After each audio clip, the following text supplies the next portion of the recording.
Good morning, everybody. Welcome to this week's edition of Daryl and Boo's Weekly Updates. It's June the 14th, one day away from phase 2 of reopening in our province, which is pretty exciting. I think they're supposed to formally announce it to Bonnie Henry is in about half an hour. So slowly but surely, things are getting a little bit back to normal. But yeah, how was your weekend, Boo? Did you get out and get on the mountain bike, or? Yeah, we did. Yeah, that's exciting news. Might be able to mountain bike some more terrain here in BC pretty soon. Yeah. We were up in Whistler on Saturday and just caught a really nice day. It was supposed to rain, but it was very light drizzle, and so we got a good day in there. And yesterday, as folks who follow the show will know, I continued on with our Craigslist journey of picking up couches. And so grabbed the U-Haul and grabbed a couple more couches, which so there people can look out on Craigslist. A couple of our other couches will end up on Craigslist very shortly here. But that was a good chunk of my Sunday taken up by that. Yeah. How about you, Daryl? Yeah, I was over in Victoria. My wife and I were over in Victoria for the weekend. This was mainly just to take care of some family stuff, which got all sorted out, but also got a little bit of time to enjoy some of our usual spots that we check out in downtown Victoria. And weather was actually really nice on Saturday. Kind of a little bit rainy on Friday and Sunday, but Saturday we did get a chance to get out and enjoy and wander around and all the fun things that go along with being in Victoria. So yeah, it was good. I'm noticing your green light you've got behind there, Boo. Is that for a dramatic effect, or? Yeah, I think so. Yeah, I got so I did. I teased this on LinkedIn on a post that I was going to be painting the wall, and we have a live stream coming up tomorrow, and we have Kyle and Shehzad who are coming on. But one of the perks of attending that will be seeing what color I painted the wall. Now, for folks who are watching now, they get a sneak preview. So the wall was a lighter color. However, not the exact lighter color. It was one shade darker than the lighter color that I had on the two options there. And then I picked up one of these color lights to just kind of play with different colors in the background, because it's, I don't know, otherwise it's just gray. So yeah, exactly. That was right behind me. Yeah, throwing some lights. Yeah. But yeah, speaking of Whistler, before we bring on the guys, I'm looking forward to, next week I'll have a more exciting update on our weekend. Hopefully, we're planning on going up on Friday to Whistler with some friends. They have a huge, massive RV, like the size of a small Yaletown condo, and my wife and I are renting a cabin up there.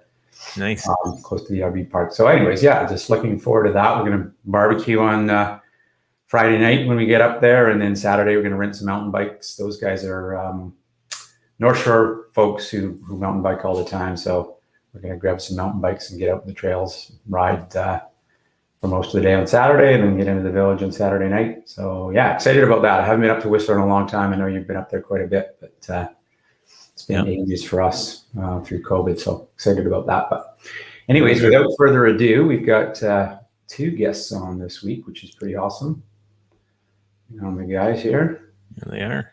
All right, Kyle and Shehzad. Maybe I'll let you guys introduce yourself. I know the 3 of you are doing a live webcast tomorrow, so we can talk a little bit about that. But maybe Kyle, we'll start with you. Yeah, you bet. Thanks for having me, Daryl and Buu.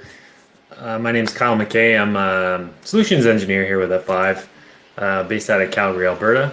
I've lived in a few different provinces. I actually grew up in Manitoba, but lived on the Sunshine Coast for a little while in Seychelles. And then, I'm here in Calgary now. So, super excited to be here to talk a little bit about our webcast. And, I'll pass it over to you, Shehzad. Fantastic. Thanks, Kyle. Daryl, Boo, great to be here. Thanks for having me on. So I'm Shehzad Shahbuddin. I'm also a solutions engineer, but I joined F5 through the Shape acquisition last year. So I've been with Shape for about 3 years now and enjoying the journey as we've been acquired. I'm actually based out of Phoenix, Arizona, so a little bit warmer than where all of you are at, but definitely very jealous of the availability of Whistler in your backyards. Yeah. Well, you've got an NBA team who's still in the hunt. I saw they just swept Denver yesterday. So I assume things are pretty exciting in Phoenix right now. It's a pretty big basketball town. Yeah, it's been a long time coming for the Suns. So everybody's really excited about sweeping the Nuggets, going to the Western Conference Finals. So the energy here is great. I know you guys are talking about things opening up in Vancouver. Here in Phoenix, things are a little bit ahead already. Things have started opening up a little bit more. I mean, if you're watching any of the games, you can see the arenas already packed out. But yeah, things are slowly getting back to a little bit of normalcy. Fantastic. Yeah, we've not had the same experience up here in Canada with our hockey teams, but hopefully that's going to get a little better. We've got one left, Montreal, but it's been kind of tough to watch the U.S.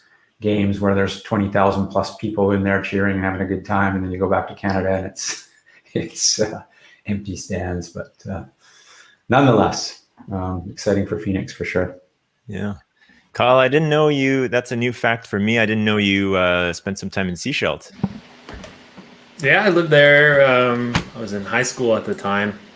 Would have been I think I did grade 9 there. I don't know. Sorry, my memory maybe isn't quite what it should be. But yeah, I spent about a year and a half there. Family moved there for a little bit. Fortunately, it's one of those very small towns where job prospects aren't exactly very high, so didn't work out clearly for us to stay there long term. But it was beautiful. I enjoyed myself immensely there, and I got to see the beautiful coast and spend time in Vancouver as well. So yeah, it's an enjoyable memory. I'd love to go back. I just haven't had a good reason to, I guess, or the time to do so. But I'd love to go back. It'd be a lot of fun. Yeah, we rent a place in where we have the last few years in Gibsons.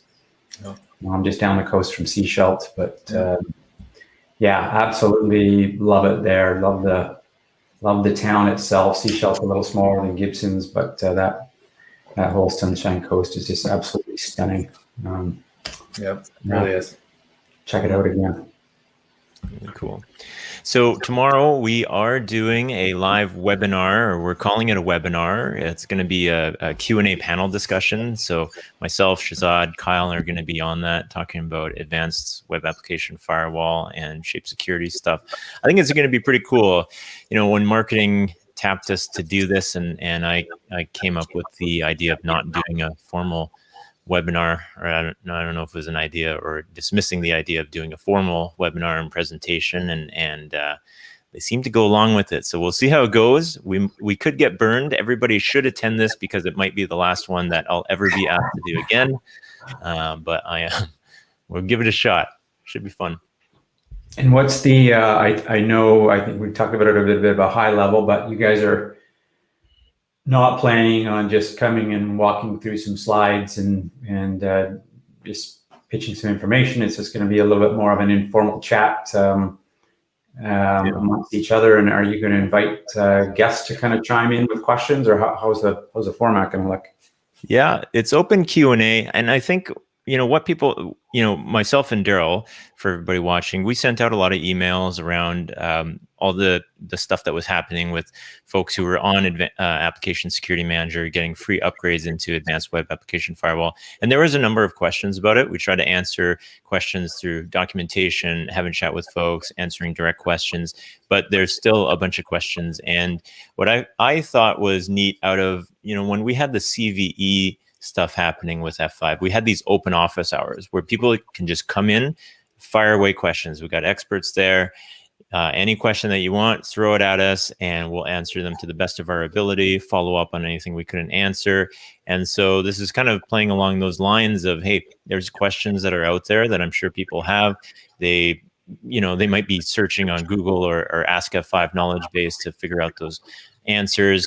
Here's an open forum. Just come on, ask all your questions on here. We got our expert panel on there, and hopefully we can answer everything for you and get people started on their journey to using the AWAF features. Nice.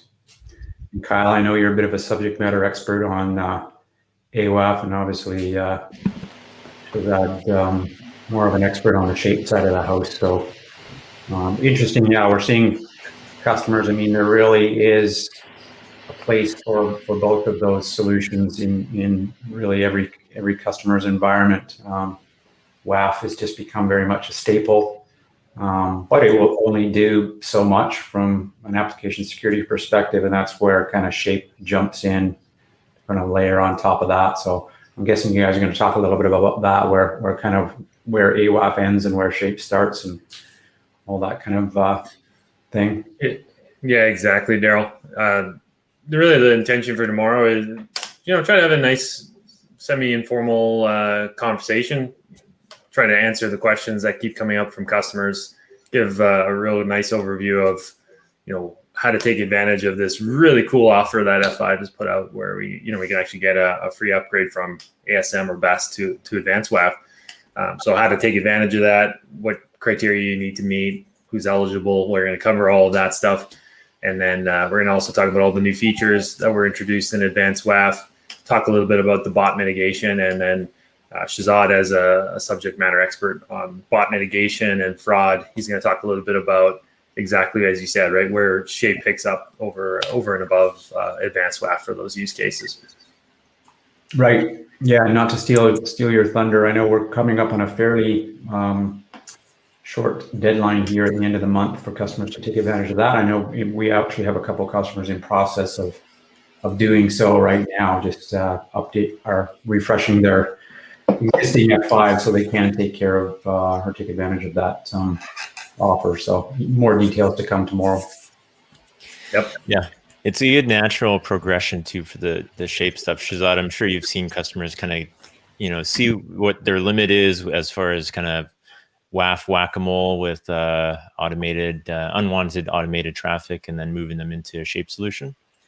Yeah, exactly right, Boo. And for having worked in this space now for several years, you really get to see some more of those advanced adversarial threats, those persistent threat actors that, being able to tune your WAF is great, but how do you keep up with those attackers that, go above and beyond? And, is it a securities team job to really have full-time eyes on glass to just stop bots, or, work on their other initiatives? And we're going to talk a little bit about that and how Shape can look to augment and go above and beyond what a WAF is capable of, and really working complementary to make sure that the security posture of these organizations is well-rounded. Yeah. So, I mean, one thing we just continue to hear, and I think this just gets even more prevalent, is that from customers is they just don't have the time or the resources, quite frankly, the expertise really to manage these application security solutions. So I know our AWAF solution has continued to be much more simple to run. I won't just say it's completely plug and play, but it is a lot more simple for customers to deploy and manage ongoing. And then Shape itself is a fully managed service, or can be a fully managed service, where you literally can be hands off and just let the shape experts take care of things. So personally speaking, I think it's really cool that we're kind of heading in that direction with our solutions, just making it simpler for customers to kind of have this stuff taken care of and focus on other things. Yeah, I think that's a good point too. I think it's in our Northwest territory that myself, Daryl, and Kyle are a part of. That we have one client, I think in the Washington area, who employs like 3 people to manage the web application firewall to deal with bots on there. And those are very highly paid people who are very skilled, who could be used a lot more strategically than just playing, that whack-a-mole and being reactive instead of proactive. So, there's a lot of value that can be had there. Speaking of value, I have a couple interesting news articles that I thought we could go over today with our remaining time here. First of all, I have bragged a lot about my swacket and how I have my sweater jacket. And this guy, TSN's John Liu, he's got this custom suit, and I got a better picture of it here, but it's fleece, and it's a 3-piece suit. So he's got a jacket, pants, and he's got a vest, and the vest is actually a hoodie. And he's got his Air Jordan 1s here. So looking pretty slick and looking pretty comfy as well. What do you think, guys? I like the look. Yeah, looks great, actually. Yeah. I love it. I think what we've seen with COVID is just, especially with guys, a lot more guys just wearing sweats, but sweats have become more fashionable now. They're just not the old baggy things that we're kind of used to over the years that we would buy at Costco. They're kind of fashion statements and more comfortable. So yeah, very cool. Very cool. Yeah. Definitely far more fashionable than I'm used to being, but I could I could definitely get behind this fashion trend taking off. Yeah. It looks like, based on that that Twitter comment there, that this was tailored and styled for him. I wonder if there must be somewhere that sells something comparable to this, right? Like as a package solution, because I would definitely buy something like that. That'd be great. Well, this is the tailor here, Pellegrino Castronovo in Montreal. That sounds expensive. That'll be the most expensive sweatsuit you've ever purchased. Yeah, it's a lot of syllables and very expensive sounding names. So yeah, you're correct there, I'm sure. John Liu is he's ahead of the fashion curve. He's always had that interesting hairdo and glasses, and he's been rocking a mustache for quite a few years when not a lot of guys were. So yeah, continues to stay ahead of it. Very cool. We talked about this one last week, I think it was. Jeff Bezos is going to space, and they're auctioning off a 3rd seat on that trip. And that bid went from $4.8 million to $28 million. Name of the winner of the auction has not been revealed yet, as they complete some paperwork. But yeah, $28 million to go to space. What do you guys think? It's cheap. It's not bad. I mean, it's more money than any of us probably have, but I think to have the opportunity to go to space, I mean, it's an experience that you can't really put a dollar figure around necessarily. So I think if I had that kind of money, I would definitely do it. It's a lot of fun. And just so I'm clear, I've seen that Bezos is going to space. I haven't read a whole lot about it, though. Is this seat, like, you actually go with Bezos and somebody? So it'd just be a 3-person cockpit or something? Yeah, so Bezos, his brother, and 1 passenger. Wow, that'd be cool. And where are they going? Are they just going to the space station, or are they going elsewhere? No, so they're actually going, they're not actually quite even going into orbit. So they're just going just below orbit. So they will be technically in space for a little while and then coming back down. I see. Wow. Okay. Yeah, that's That's it. Good point, though. I wonder what the auction would go for to be, a civilian going to the space station. Yeah, that would be something. Yeah. Yeah. No, I asked this last time we brought it up, but has there been any mention of where the 28 million is going to? Blue Origin's got a nonprofit charity called Club for the Future. Okay, excellent. So it is going to a nonprofit. Yeah. 20 bidders for that. Wow. Huh? Yeah, pretty exciting. Yeah, I would definitely have to be in the camp of hoping that I have a really rich brother that decides to take me. So Yeah. Just riding his coattails to space. That'd be nice. better. Yeah, that's super cool. One other one here. Where is it? Okay, this taco place.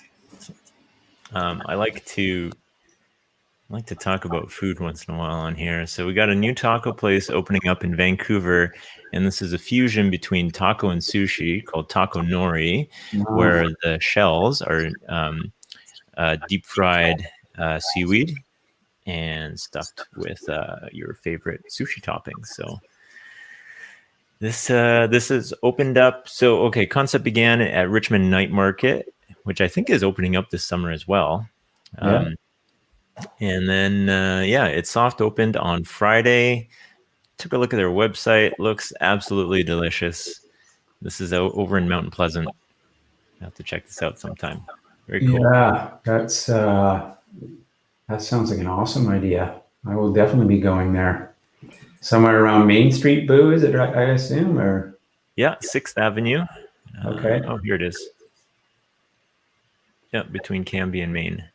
Excellent. California had sushi burrito quite a while back, so the sushi burrito. So it's only logical that the sushi taco would come next. But yeah, that looks absolutely delicious. And Boo, I'm gonna have to come to Vancouver, and you're gonna have to take me there. Let's have you up. Yeah, if you're a sushi fan, this is the place to come to. I'm sure you guys have heard about that. Yeah, we just have a plethora of good sushi places. Most of them not very expensive.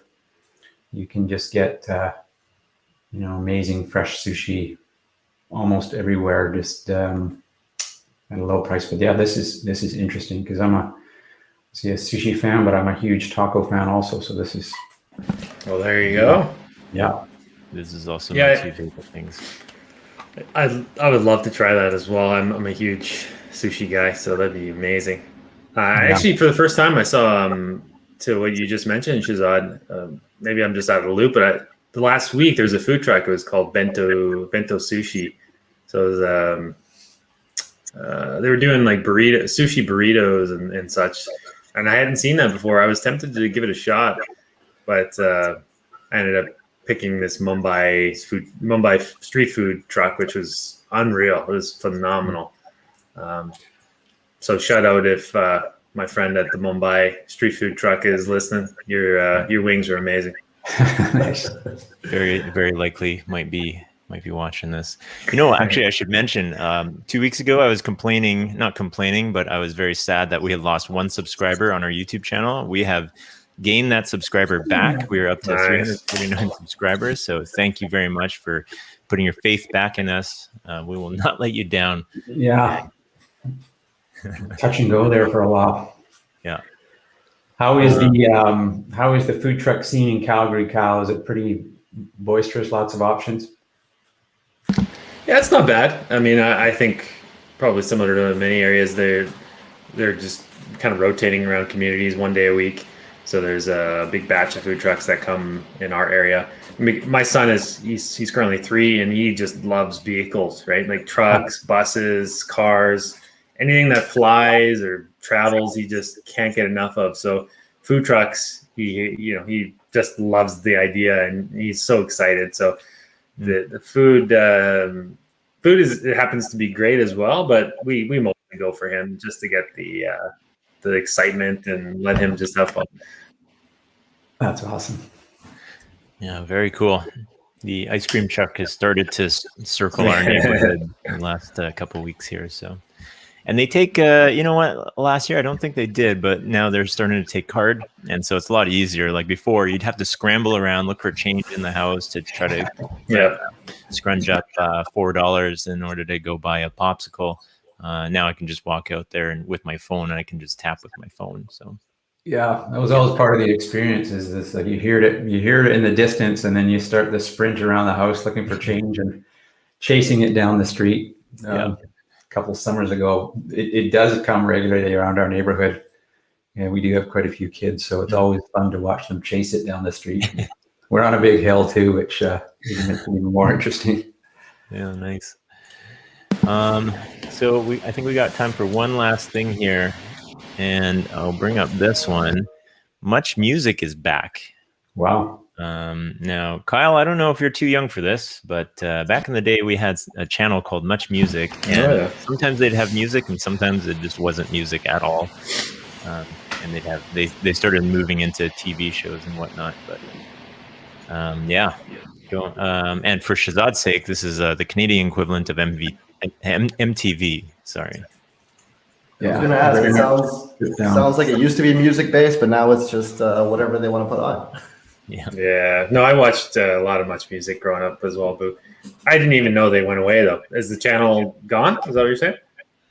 Yeah, I don't know. I haven't had cable for a long time, so I don't know where they disappeared off to. And it'll be interesting because I think the whole idea of like having a, you know, your channel before was like a platform, so you can distribute your content on this channel, and really there's like a finite amount of channels to go to. Nowadays, any schmuck can have a channel on YouTube, like our 349 folks who watch this. So now, like something like a Much Music platform has to sit on top of other platforms, and so like what layer are you going to add on there that gives you, you know, that piece? And a lot of people can do this, but it'll be interesting, I think, to convert like the idea of somebody with a channel over to all these other different platforms. I'm so out of touch on. I didn't realize Much Music went away, but I guess it doesn't surprise me that they did. But do any of you know if music videos are still a relevant thing? Like, do bands still make videos for their big releases or not? Yeah, I think I still see them on YouTube for the kind of the top artists. Do you see a lot more? I don't know if you've noticed this as well, Boo, but I do see more artists just kind of going to more animated music videos than ever before, so they don't have to maybe put in the effort to get all costumed up. But a lot more animated videos. But I mean, at the end of the day, a lot of people are watching them on YouTube. People just listening to the song via YouTube, and just a side effect of having a video, I guess, as well. Yeah, Kyle, I've definitely seen a lot more of that, like animated lyric videos. And I don't know whether it was just a they started happening more and more over the last year, but I definitely started noticing that trend. But yeah, music videos, I don't know if they're as healthy as they were or live as the MTV days, but still see them on YouTube every now and again. Yeah, they were cool. That was right in the heart of when I was growing up. So it was a big part of the music scene when I was a kid. So I think we're just coming up here at the bottom of the hour. That flew by quickly. So appreciate having both of you guys on. Great to see you. And so tomorrow it's 10 o'clock Pacific is the webcast you guys are putting on. Is that right? Yep. Excellent. Tomorrow, 10 o'clock. Perfect. So yeah, for those of you listening, please do chime in. Should be a great discussion tomorrow, and come prepared with some questions and some comments, and should be good. Thank you, gentlemen. Good to see you both, and thanks to everyone out there. We'll see you next week. Awesome. Thanks, Daryl and Buu. Everybody take care. Thanks, guys. Bye.